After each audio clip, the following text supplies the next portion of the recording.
Nie graliśmy z Martynem razem w piłkę, to wcale się nie stało w ten sam sposób. Okej, więc Dawid Muszyński na ekranie, PSX Extreme, znany wam również, i Martyn Brown, współtwórca Team17, takich tytułów jak Allenbreed, czy moja ulubiona bijatyka Body Blows. Proszę, zaraz dam wam drugi mikrofon, mam nadzieję, że będzie działał, ok? No i Wormsy. No i Michał Cichy, też go nakroćmy brawami. Nasz najlepszy support, mam wrażenie, tutaj. No dobra, to zaraz zobaczymy, czy mamy drugi mikrofon. Na razie nie. No dobrze. We have one microphone left. They destroyed it in the previous panel, but I think we will manage. Welcome to Warsaw. How are you?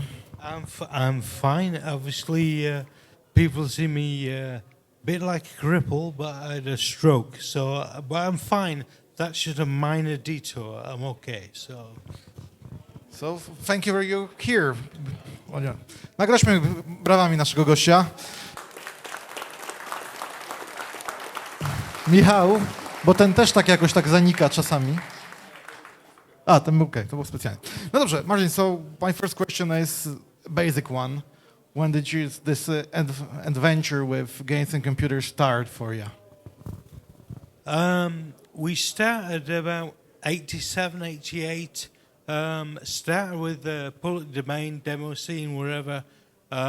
There's a few guys that got a lot of talent, and it was maybe a year and a half into that Rico Holmes and Andres Tariq, Alistair Brimble, we just thought about why the hell not? We can make games better than these 512k shit ports.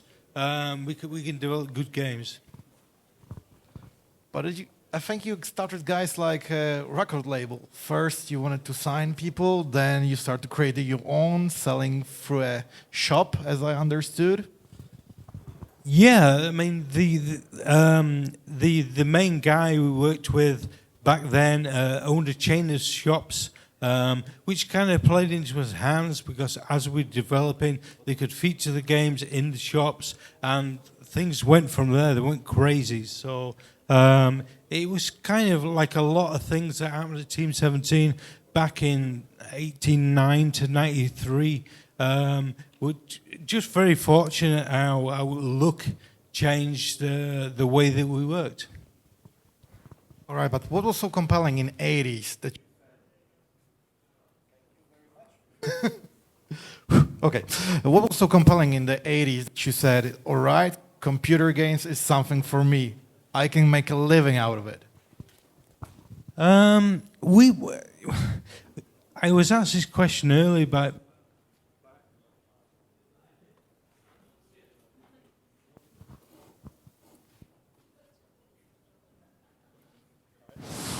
okay. I was asked the question earlier about what motivated you to make money, and we never really thought about making money because we're all Amiga stalwarts.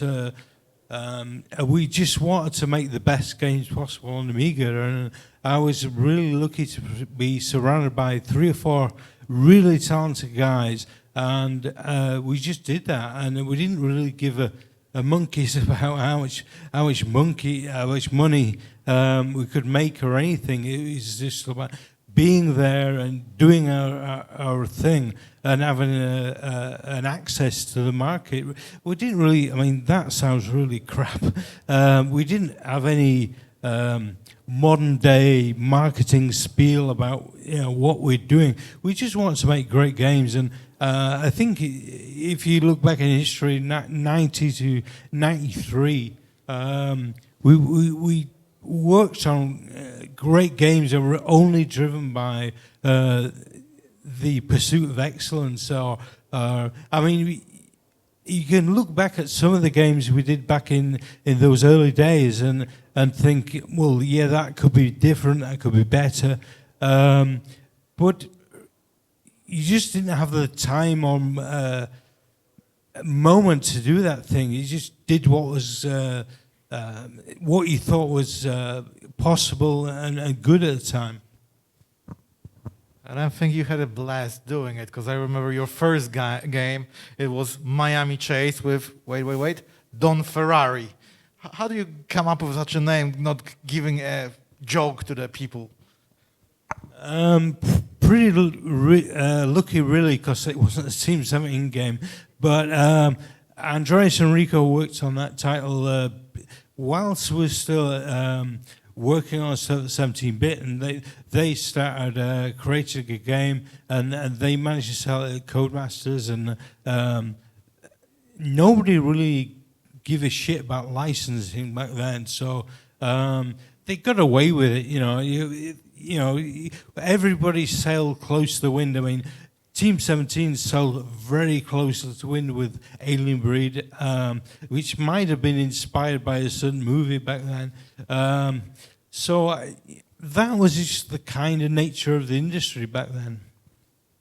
Yeah, I think that Fox is already trying to swallow it up, that they didn't give it this merchandise and make it official, because I think this game kicked ass in the time when it was released. Well, it's true to say we were very inspired by the movie. We just loved it, and really given Andreas' coding and Rico's art,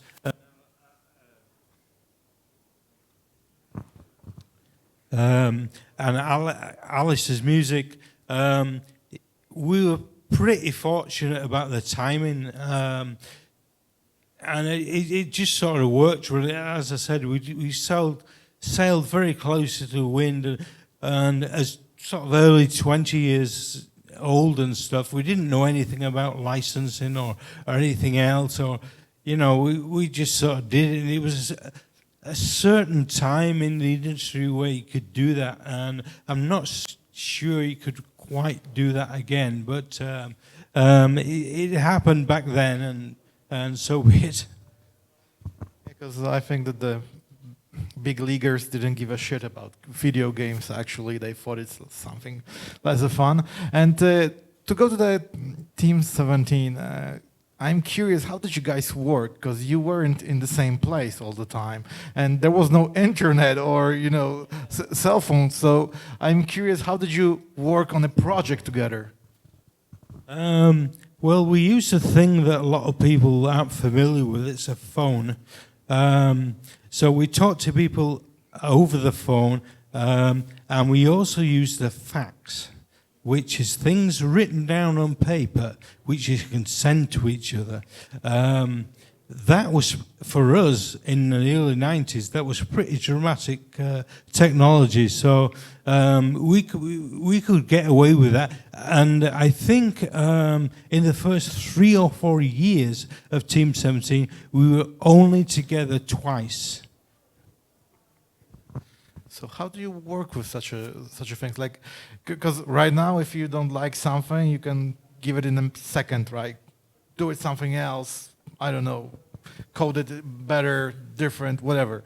Sending a fax or trying to do it by phone, it costs a lot, because it's international, to be honest, because you guys weren't from the same city, even not from the same country. So how do you develop a game, and how long it took? Well, it took 8 or 9 months to develop a Amiga game back then, and really we're just fortunate in that myself, Rico, and Andreas had a kind of telepathic understanding of what was needed in the game, and once we had a conversation about that, we didn't need endless conversations about how long it would take and when it was going to be ready and all this other shit that was dealt with back then. That's just like, it was good instinct really back then, and everything's really just stood as well. So it's trust more than anything, trust in the people who worked with, and well, that's its trust.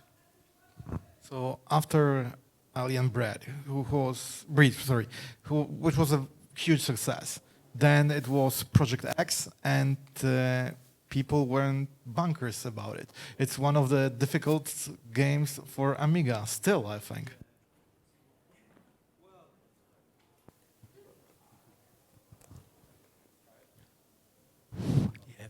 Yeah, yeah, it was a very difficult Amiga. So when we first did Project X, we had a very small testing team at Team17, and they actually said it was too easy. So in between times, we ended up working with the Ocean Software back in early 90s, and we ended up making it far more difficult, just to piss them off, actually. And it worked. It was really tough. And it kind of stayed that way, and the people thought it was cool because it was tough and it made people play more.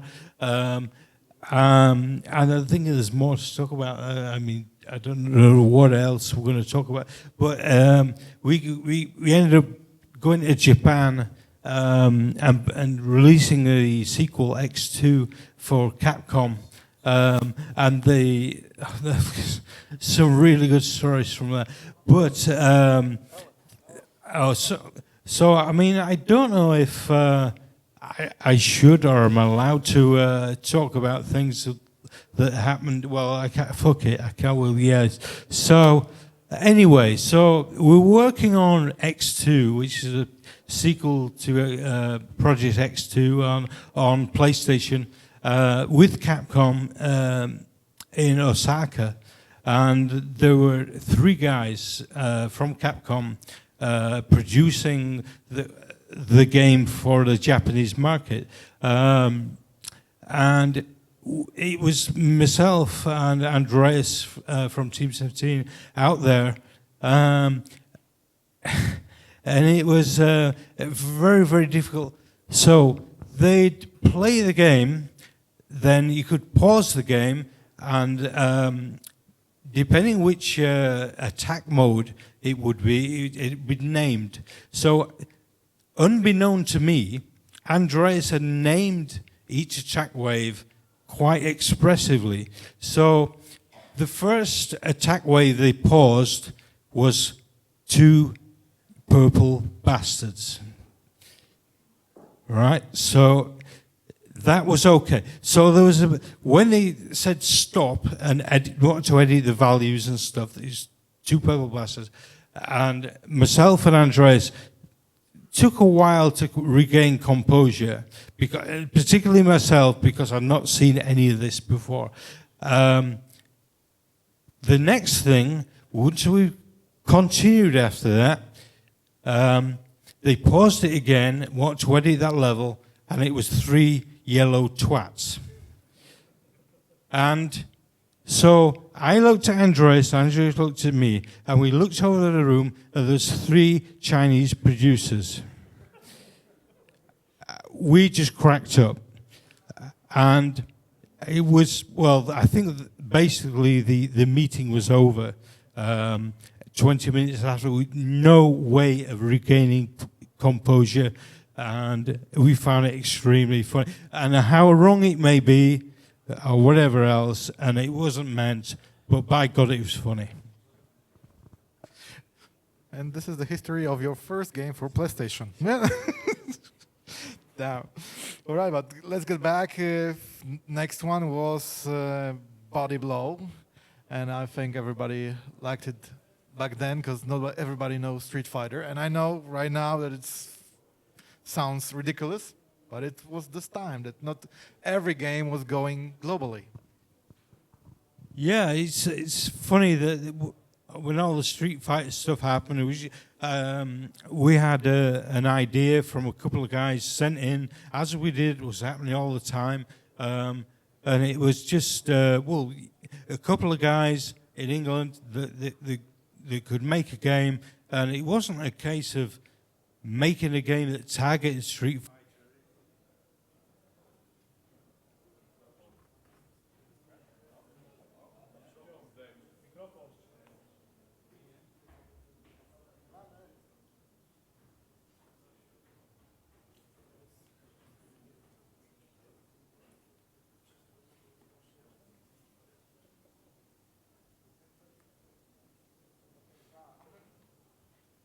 You have a strong handshake. You turned off the microphone. Well, I've only one good hand, so... so, you know, body blows kind of happened, fortunately for us, but it was very lucky in a way that US Gold at the time had got a license for Street Fighter and made such a shit job of making the Amiga game and the SD port, you know, so we didn't bother with the ST, so it was a case of making it as, you know, as pleasant and as good visually as we could. So we kind of did that really, and unbelievably, it took off and was a great success. It was a very good game on that time. And I'm curious, next one was, I think, the one that everybody remembers, Super Frog. And who brought this idea to you guys? And what did you take to actually come up with this idea? What got released was an incredibly sober idea of what actually went on. So Super Frog was Rico Holmes' original idea, and I had an idea of doing a Geordie, which again is pretty English, Northern English a thing, which talks with a certain accent, because we were back then, it was all a bit crazy really, so we did that. So we just, I don't know, it's an epitome of how we worked back then. We just, we worked in a pub mostly, and worked on a basic idea with Rico's great graphics and design, and Andreas doing what is told and being drunk basically, and then, you know, talking. We just sat and made Super Frog. We didn't. It's funny. It's the most requested sequel that we never made, and we really poured every ounce of creativity and energy into the game, but we didn't want to go back to it if it makes sense. It's difficult to return to that. I don't believe that you guys come up sober with an idea of a frog with a cape running around and collecting money. Come on. You hear how it sounds, right? Do this. Well, it sounded pretty sensible to us at the time, so I don't know. I mean, I can't explain anything that we did back then. It was just like, here's some graphics, here's a character, here's what we're going to do, make the world, and it just sort of worked or didn't really work.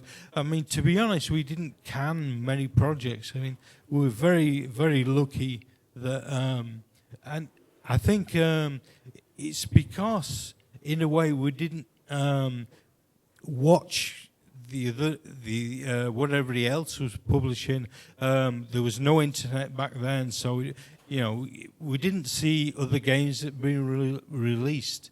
We just concentrated on what we were doing and what felt right to us, you know. And to be honest, we didn't care what everybody else thought. We just did stuff. So we were very lucky. It was 1993, the year that you guys received an award, let me say, Golden Joystick Award, and you shared it with freaking Electric Arts. A small company from UK is going through it equally with a giant. Well, fuck 'em. Last year we did better than that. We'd done a mobile game, American football on iPhone, rated best US football game. You know, obviously as Northern English people, I have loads of it, but we sold better and people much more respect. We did it last year. and EA was second, which did please me. So I think it's your hobby to kick their asses. And after that, 94, that changed everything. And to be honest, it's one of those games that changed my perspective of how to play in the multiplayer. And I'm talking about Worms, the game that I think changed everything for your company. And if you can tell us how did it start, because it wasn't like you guys come up with the idea, it was brought to you on a certain event. Yeah, Worms is the brainchild of Andy Davison, and he brought it to us a industry event in, I think, in September or something. And we, as soon as I saw it, I wanted to publish it and work on it and stuff. Basically, the first time it was so insignificant in terms of graphics and art. It wasn't an Amiga game as we'd worked before, but I loved the fact that he was talking about the worms have birthdays and the worms is stupid stuff, and I just really loved his passion for the game. So we said, okay, there's a yeah, we'll publish it, we'll do something for it, and it took a while, but we sorted it out, and we worked on things. Obviously, we didn't expect to work on the title for at least 15 years before I left. But yeah, it was crazy times. And really, when we signed the game, I only saw it as publishing on Team17's at that time a budget launch of £10 or something. I just saw an opportunity that if people really loved it, they would like it. And at the time, again, somewhat fortunately, we'd started working with Ocean Software. It was being bought out by French people. I forget to remember their name purposely.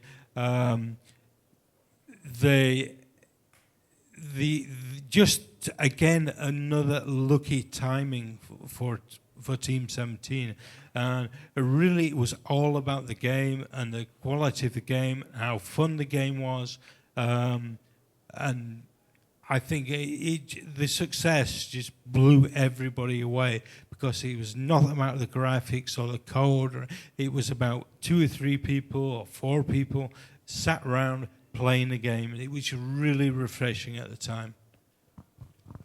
And also, fun fact, you weren't the first company that he approached with this idea, but you were the first one who actually said it could work. The other one said, no, it's rubbish, we don't want to have anything to do with it.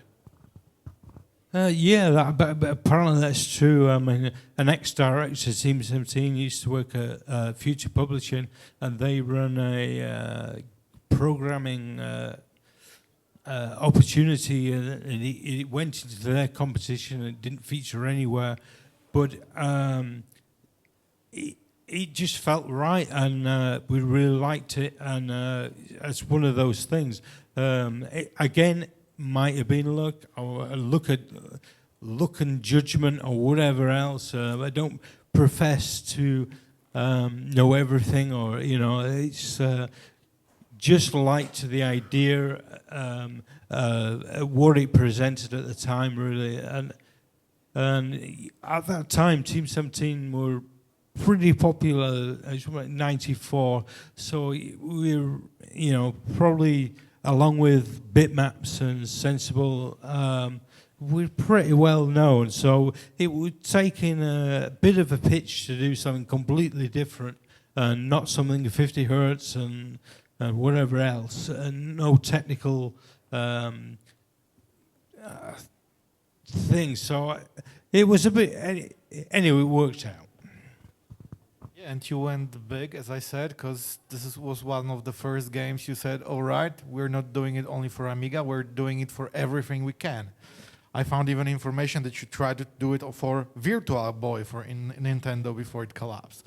So it was a big swing of faith, actually, to do for so many other computers and consoles that you never worked before? Yeah, I think at the time it was all happened with our relation with Ocean Software, who were a massive console developer. Team17 did nothing on console, so it was a fortunate mismatch. They wanted everything on console and every possible release, where we'd spent 4 or 5 years just doing Amiga games. So, to be honest, all we cared about. So, and really, Andy Davison, who did the original Amiga game, only gave a shit about Amiga. I mean, there was no consideration about it appearing on anything else other than his home machine, his home Amiga, and his friends. So that's all he cared about. Ocean, however, wanted it on every platform. So that made a very different, just totally different semblance to software development that any of us at Team17 had really undertaken or considered at that time. Not only was it on all platforms, it was in so little time because it was all about money rather than time spent. So I think when you think about in 94 and 85 when we did the original Worms, the Amiga version was supreme and it was pretty shit everywhere else. Apart from PlayStation, which is okay. But it was the beginning of things dawning on people like myself that things were very commercial rather than creative. So that's different. I don't know where your question was leading, but... I was going for... There was a bidding war for this between Ocean and Virgin Games, if I found the correct information on the internet. Well, you know more than me. So, I mean, I was just involved with making the game and stuff. We had a lot of people visiting, a lot of people hearing about this little game that everybody was playing. So it was an awful lot of excitement, and especially after 4 or 5 years at Team17, we've done Alien Breed and Super Frog and Project X and things like that, that all of a sudden there was a huge clamour to be involved in this game, which for myself and the other guys, after being huge Amiga stalwarts that didn't...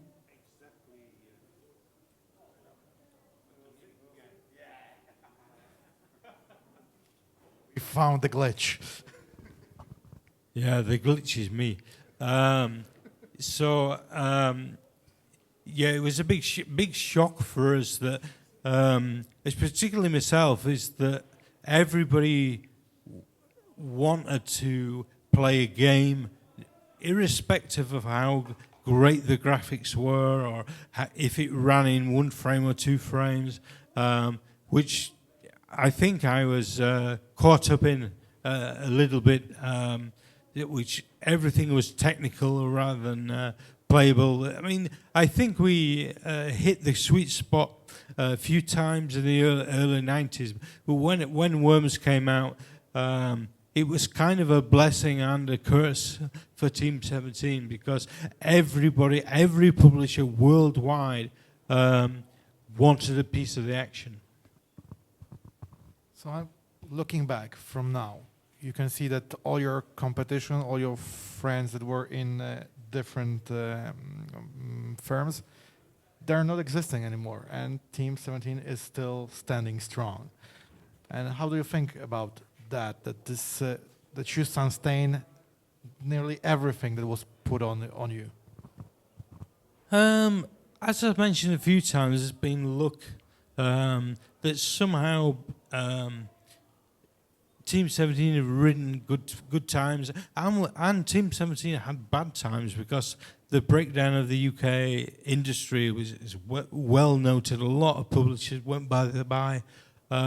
Was difficult at times, but they made good choices. I mean, I've left Team17. I was probably 2010. I went, and they went through tough times again, but they found good partners, and they've done really well lately. I know probably worth about $500 million or something, or probably more now. Some crazy amount of money. They're doing great. So God knows what was in the cup of tea they had that day. So they've done really well. So it's difficult to say what the chemistry was or has been since, but it has worked. So pardon for asking if it's too personal, but why did you left? Why did you leave the company that you spent so much time investing and growing with it? I was hoping you wouldn't answer that. I was asked a question. I had certain viewpoints that my fellow directors, or one in particular, didn't agree with, and I got tired of it. I never really got into it for money. It was purely the creative. So after 20 years, I just felt that I had to move on, and I don't regret that decision. And the people that I worked with in those early days at Team17 have become lifetime friends, brothers, if you like. So I don't regret it at all. I mean, it's only money, so there's a lot more things in life than that. I'm far happier having a pint with a mate who I've known for 30 years, who I know got my back, than any amount of money. And I'm curious, being so long in the industry, how do you like how it changed during those years? Because right now it's a different game than it was when you started.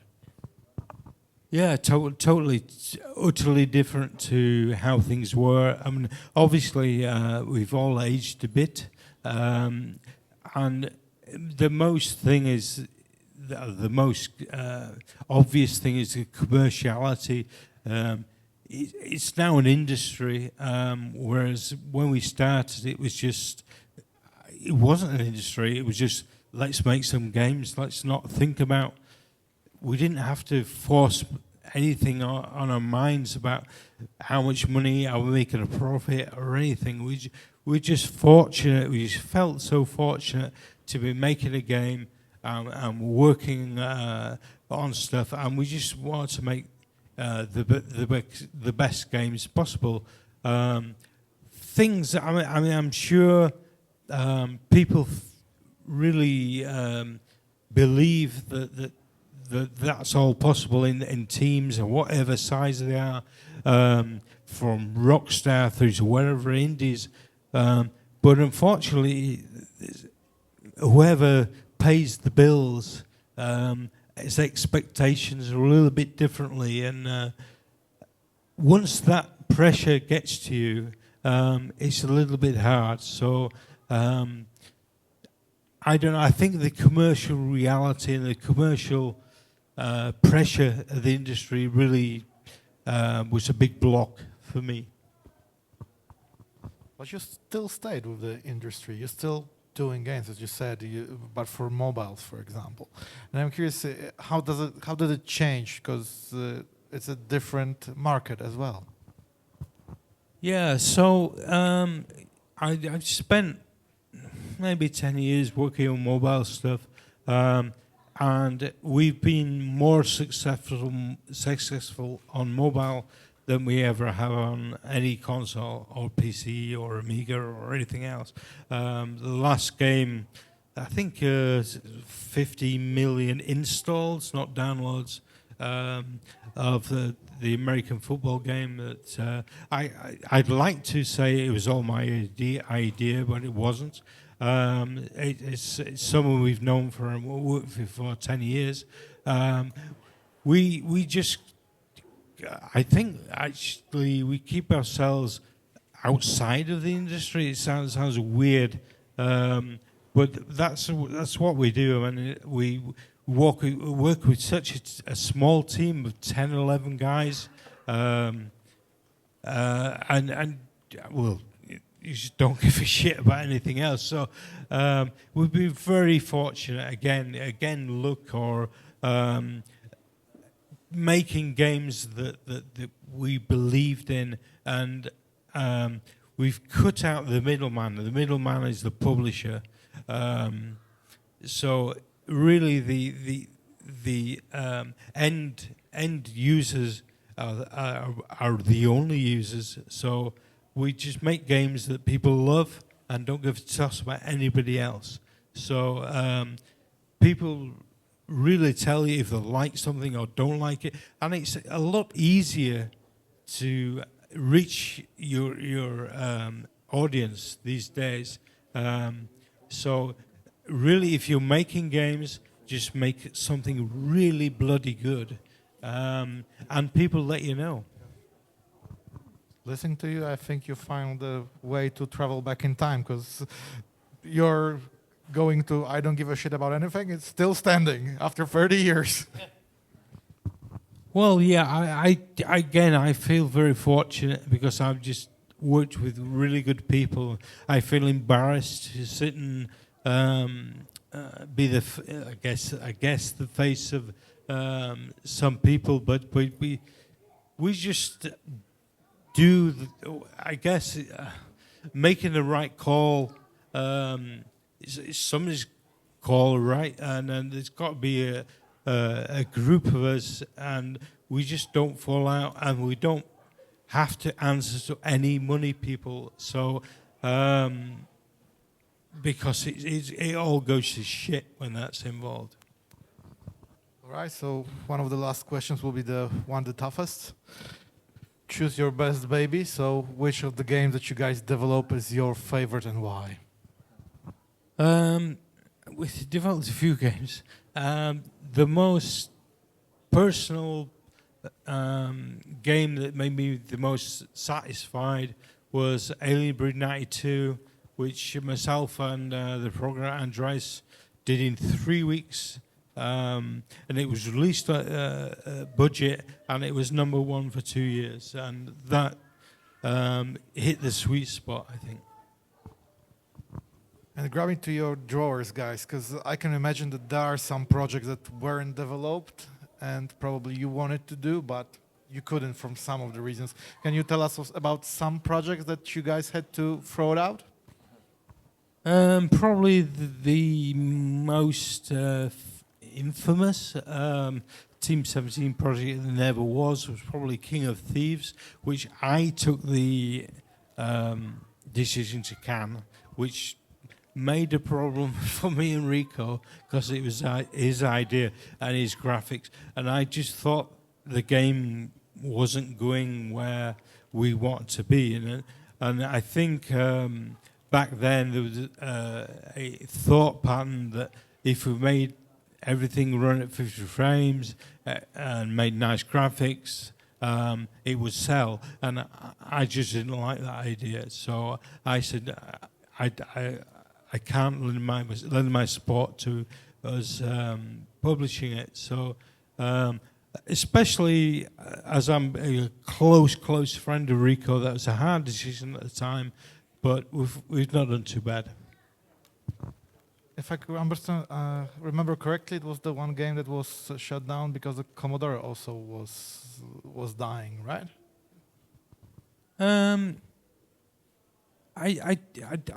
No. There was never any pressure from Commodore. We had a really good relationship with Commodore. It was very late in the day for the Amiga, which was very difficult. It was very difficult for Team17 at the time because everything we produced was on the Amiga, and there was not pressure, but there was a lot of hope from Commodore that we continue making games and stuff. But Team17 had changed so much in those 4 or 5 years, and size-wise, we've become such a big company by '95 that we couldn't comfortably live on. That's difficult to find the words, but we've become commercial at the time. And can you tell us what are you working right now on? Okay, so what I'm working on right now is we're working on a Formula One 3D racing game, which is people go, what the fuck? So, but we're doing that. It plays great. The guys are heavily working on it. It's the same guys that did New Start Soccer and Retro Bowl. Although we're doing it on PlayStation 4 and 5. And we'll probably do mobile at some point. So, yeah, we'll carry on with the same kind of ethos of making the game great, really. And I think we've had to take on some aspects of commercial reality in that people won't buy a console game if it's out on mobile first. Check the time. All right, we have 5 more minutes. Czy ktoś by chciał zadać naszemu gościowi pytanie? Okej, to ja podejdę. All right. Hello, Martyn. Thanks for coming to Poland. One question. In your heyday, early mid-90s, have you ever felt like a rock stars? You know, when you released your greatest hits, have you ever felt like rock stars? You had lots of money and you feel like, wow, I'm on top of the world. Well, what have you earned during the heyday of Team17? Listen, we were 23, 24 years old. We were living the dream. We were making games that we wanted to do. Everybody was loving them. Of course, we felt great. Rockstar, I don't know. But we felt great and we got drunk a lot. So life couldn't... That was the question. You drank a lot. That's fine. Well, life couldn't get any better for the team back then. So. And chwila, kolega tam był pierwszy. No trochę się nabiegam. Hi. So I have a question related to mobile games, ways of doing business. Because as you said, you're already in the mobile gaming business right now. And right now, there is a big release of Diablo Immortal. You're obviously aware of it. And there are some sketchy things related to the pay-to-win side of it. And I'm just curious, what are your thoughts on it? And what are your general ideas of how to monetize those games? Thanks. Wait up. Well, I totally agree with your opinion about play-to-win games. I don't even need to know what your opinion is, but I agree with it. I was a director of Activision. I am not anymore. So, and that's another story about how the hell I got involved with Activision. But For the next year. And the last, all right. Hi, Martyn. Great to have you here. I wanted to ask about one of my favorite Team17's games. I think it's quite an underrated gem. So I am curious and wondering, what are your memories of ATR all-terrain racing? well, it's I worked with Danny in particular, who did the game, and with the guy who did Quack for Team17, which people may not know that. It's a really good game as well. I loved ATR, and it just wasn't a commercial success. Sometimes when you work on something and it's as good as you think it can be, it just doesn't hit the spot, and you have to accept that, and that is really difficult sometimes, you know, particularly at a time at Team17 for 4 or 5 years, we're just hitting the spot after time after time after time, and then getting a release that just didn't find any traction, just have to move on. It's not personal. So, you know, you have to just think, well, we did it as good as we could, and it just didn't find its audience. So I'm sure it's that all the time. It must be so difficult these days when people put millions into titles and it still doesn't find an audience. So. That's all, folks, because they even blocked our screen. So thank you for having us. Martyn, thank you.